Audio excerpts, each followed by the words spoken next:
Hey there, Commodores fans. Welcome into Closing the Door to the Falmouth Commodores post-game show. I'm Danny LaRose. He's Sevrin Lavenstein. We're here to talk about Falmouth's fifth loss of the season. Came at the hands of the Hyannis Harbor Hawks, a team that came into tonight with only one win. Falmouth lost 10-4, and the pitching, the hitting, kind of just everything kind of steamrolled together where it didn't come up with the best day. And the biggest storyline is there's one inning that made a difference. Hyannis had the bases loaded in the sixth. They hit a grand slam. Falmouth had the bases loaded two separate innings, could only get 2 runs on no RBI hits.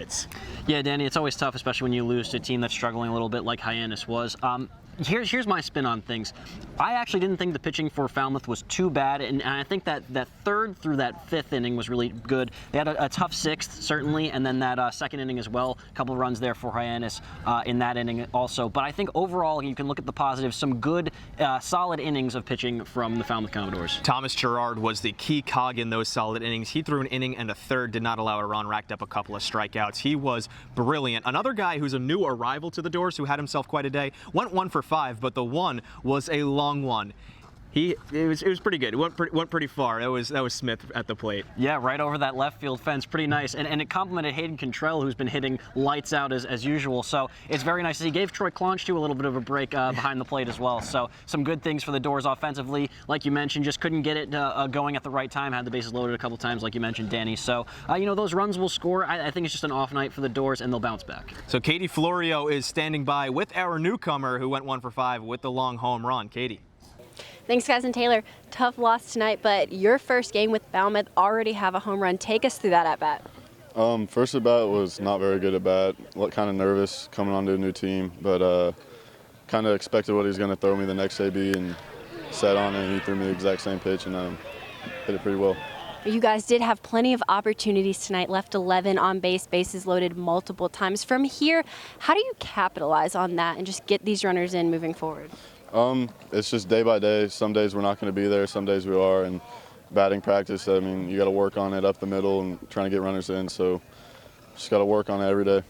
You just arrived yesterday, starting behind the plate today with a team that you probably don't know that well yet. How do you describe the quick transition? All the guys are pretty nice. They're all really cool. Just got to learn the names, and I mean, they're great ball players, and it's fun to play with them. So, Cape League, most premier summer college league. What expectations do you have for yourself this summer? I have super high expectations. Some I'll probably never achieve, but I mean, if I don't have those expectations, I'm not going to be able to work hard. I'm not going to play the way I should be playing. So I mean, super high expectations, and hopefully they turn out. Thank you, Taylor. Danny, Sevrin, back to you.